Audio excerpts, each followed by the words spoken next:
اگر آپ چاہتے ہو کہ آپ کی مشکلات آسان ہو جائیں، پریشانیاں دور ہو جائیں، تو آپ اپنے زمانے کے امام کو یاد کیجئے۔ ان تینوں صفات کے ساتھ جب بھی مشکل پیش آئے تو بجائے ادھر ادھر حل تلاش کرنے کے، تلاش کیجئے امام کی محبت میں اپنے مسائل کا حل۔ بسم اللہ الرحمن الرحیم۔ میرا عنوان بالکل طالب علم جیسا ہوا کرتا ہے، اس لیے اپنے عنوان کو مجھے خود بھی یاد کرنا پڑتا ہے۔ میرا عنوان ہے، بظاہر جو لکھا ہوا ہے وہ صرف 2 ہی جملے لکھے ہوئے، لیکن مشکل یہ ہے کہ مجھے 5 سے کم قبول نہیں ہوتے، تو میں یہ 3 سوچ کے بڑھاؤں گا کہ 5 کر دوں۔ خدا آپ سب کو نصیب کرے قربت امام علیہ السلام، قربت جسمانی، قربت زمانی، قربت معنوی۔ جس سے قریب ہو امام کے مکان سے قریب ہو، امام کے دل سے قریب ہو۔ اور ان جملات کی تکرار آپ کیا کیجئے۔ میں کیا کروں، لوگ یہی پوچھتے ہیں کہ مولانا کوئی وظیفہ بتا دیجئے۔ عجیب وقت آ گیا، لوگ مشکلات میں اتنے گرفتار ہیں کہ مشکلات سے نکلنے کا وظیفہ پوچھتے ہیں، مشکل کشا نہیں پوچھتے۔ بس جو وظیفے آل محمد دے دیے بیان کر دیتا ہوں۔ تو چلیے سن لیجئے، اگر آپ کو وظیفہ ہی کرنا ہو، وظیفے کے 3 معنی ہیں۔ وظیفہ کا ایک معنی یہ ہے کہ جو آپ کو ملتی ہے تنخواہ، اس کو بھی وظیفہ کہتے ہیں۔ دوسرا، جو آپ کو کام دیا جاتا ہے اس کو بھی وظیفہ کہتے ہیں۔ تو اجرت بھی وظیفہ ہے اور عمل بھی وظیفہ ہے۔ اور ایک جو زبان پر آپ کوئی عمل اختیار کرتے ہیں اس کو بھی وظیفہ کہتے ہیں۔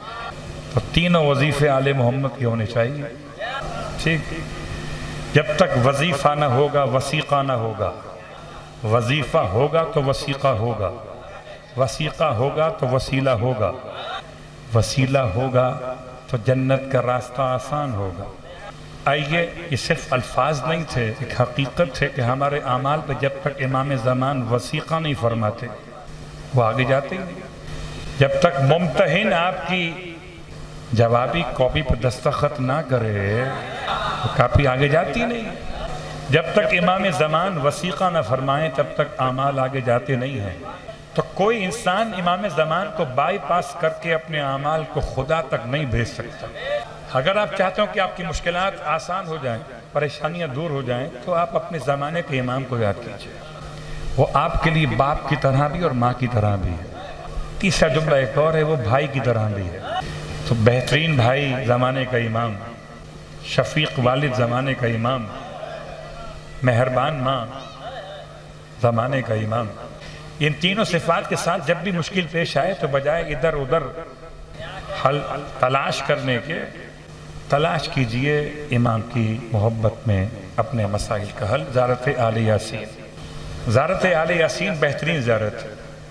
احمد تبریسی نے محمد قمی الحمیری سے اس روایت کو سند کے ساتھ بیان کیا۔ معتبر علماء نے اپنی کتابوں میں جگہ دی، خود حجت خدا نے اپنے سلام کا طریقہ ہم کو سکھایا۔ قسم بخدا عجیب بات ہے کہ کوئی اپنے آپ پر سلام کرنے کا طریقہ سکھائے۔ فرماتے ہیں جب کبھی تم ہمارے طرف متوجہ ہونا چاہو، فَإِذَا أَرَدْتُمْ، جب تم ارادہ کرو التوجہ بنا الی اللہ، کہ تم ہمارے ذریعے سے اللہ کی طرف متوجہ ہو جاؤ، فقل، ایسے کہو جیسے اللہ کہتا ہے، سلام علی آل یاسین، ایسے کہو جیسے اللہ کہتا ہے، ایسے نہ کہو جیسے شاعر کہتا ہے۔ مجھے معاف کیجئے گا، صلوات پڑھے محمد والے۔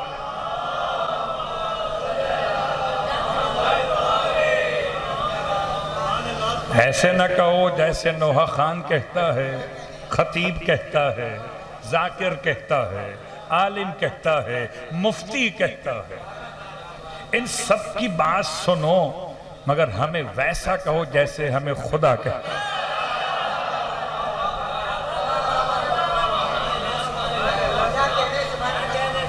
خدا ہمیں کیا کہتا ہے؟ سلام علی آل یاسین۔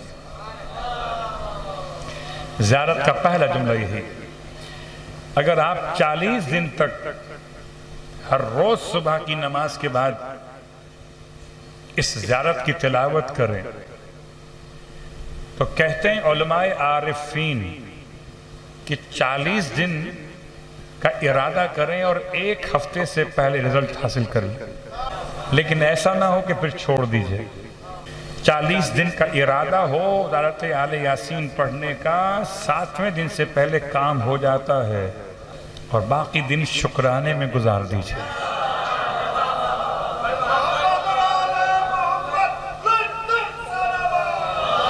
اللہم صلی علی محمد۔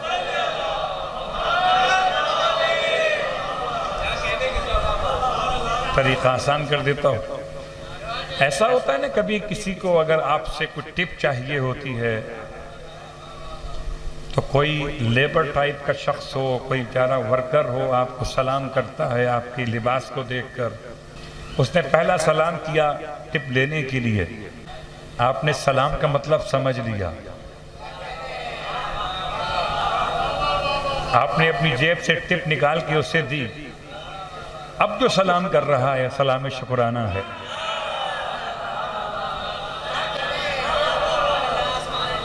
ایک سلام برائے سوال ہے، ایک سلام برائے شکر عطا ہے۔ تو اس لیے میں نے کہا آپ کی خدمت میں اگر آپ کرنا چاہیں تو یہ عمل وظیفے کے طور پر ہے، 40 دن کا عمل۔ تفصیل کا وقت کبھی بھی نہیں ہوتا، اور وہ بھی طالب علم کے پاس۔ تو کل 29 پیراگرافز ہیں سورۃ آل یاسین کی۔ اب خدا معلوم یہ 30واں کیوں نہیں ہے، میں بحث کروں گی اس موضوع کسی وقت میں کہ 30واں کون سا پیراگراف ہے، شاید نمبر کا مسئلہ ہے۔ ایسا لگتا ہے جیسے 29 کے بعد کوئی چاند ڈھونڈ کے نکال لے۔ 30واں روزہ بڑا سنگین لگتا ہے۔ پچھلے سال بھی میں نے اشارہ کیا تھا 30ویں روزے کی طرف، کچھ تو یادداشت کام کر رہی ہے، تو روزہ بیان نہیں کر رہا، اس کے مسائل بیان نہیں کر رہا، بس مثال دیتا ہوں کہ 29 کے بعد 30واں کٹتا نہیں۔ سورۃ آل یاسین میں 29 کے بعد پھر جب چاند نکل آتا ہے تو عید ہو جاتی۔ صلوات پڑھے محمد۔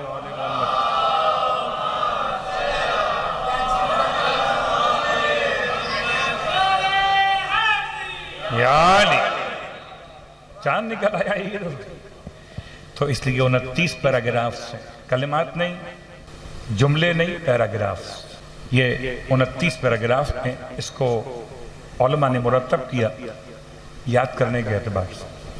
اس میں جو ہم نے آج گفتگو کرنی ہے وہ پیراگراف نمبر 10 ہے، مجلس میں 10ویں ہے۔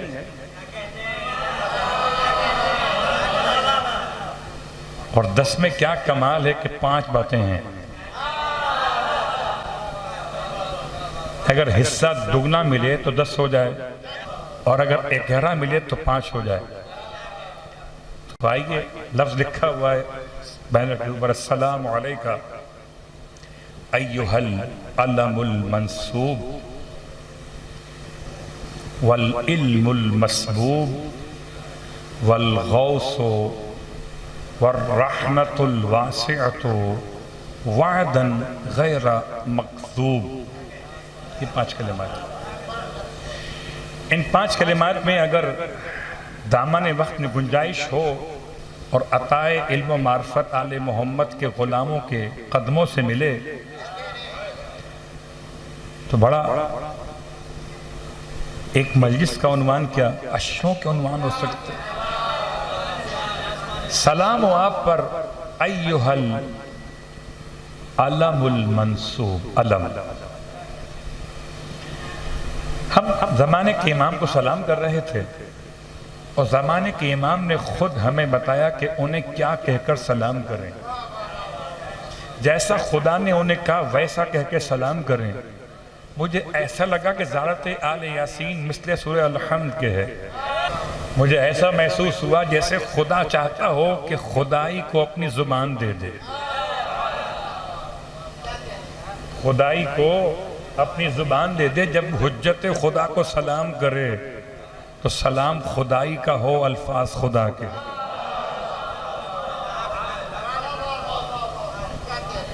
ٹھیک، السلام علیکہ ایہا العلم المنصوب۔ علم کہتے ہیں نشان کو، علم کہتے ہیں علامت کو، علم کہتے ہیں ایسی شے کو جو دور سے دکھائی دے۔ بعض دوستوں نے سمجھا کہ اونچائی کو علم کہتے ہیں، اونچائی کو علی کہتے ہیں۔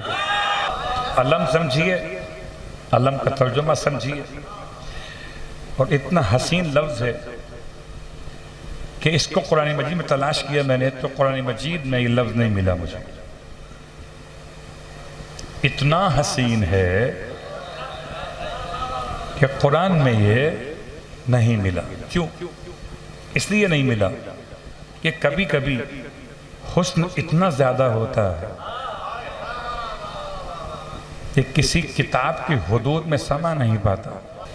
ہاں، اس کی شکل جمع مجھے ملی صرف 2 صورتوں کے اندر، ایک سورہ رحمان میں اور ایک سورہ شورى میں۔ ان 2 صورتوں میں لفظ علم کی جمع استعمال ہوئی اعلام، اور ان دونوں آیتوں میں، ان دونوں صورتوں کی لفظ اعلام کو استعمال کیا کل اعلام کہہ کر ایک تشبیہ دیتے ہوئے۔ میں نے بہت تلاش کیا کہ یہ کہاں کہاں استعمال ہوا، کس معنی میں استعمال ہوا، دونوں میں ایک ہی معنی استعمال کیے گئے۔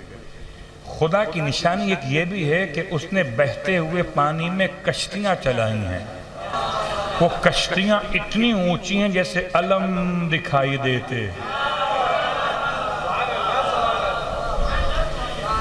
مجھے سمجھ میں نہیں آیا، کشتی بھی ہے اور علم بھی ہے، تو حسین بھی ہے اور عباس بھی ہے، اور دونوں مقامات پر کشتی کا نام استعمال نہیں ہوا، استعمال صفت ہوئی ہے۔ بڑا فرق ہے۔ کشتی اگر کھڑی ہوئی ہو تو اس کے لیے نام اور ہے، کشتی اگر چل رہی ہو اس کا نام اور ہے۔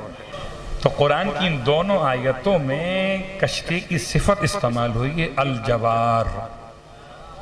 الجوار جمع ہے جاریہ کی، جاریہ کہتے ہیں کنیز کو، جاریہ کہتے ہیں بہنے والی کسی بھی چیز کو۔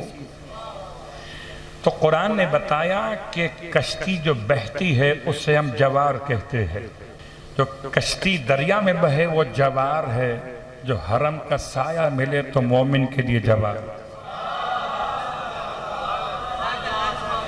حضرت نوح کی کشتی چلنے سے پہلے بھی کشتی تھی،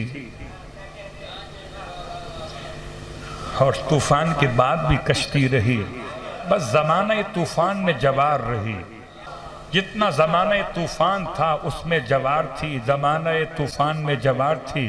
زمانہ ظلم و جور میں حسین ایسی کشتی ہیں کہ جب سے تھے تب سے جوار ہیں۔ گلی گلی، محلہ محلہ، قوم قوم، ارے انسان کو بیدار تو ہو لینے دو، ہر قوم پکارے گی ہمارے۔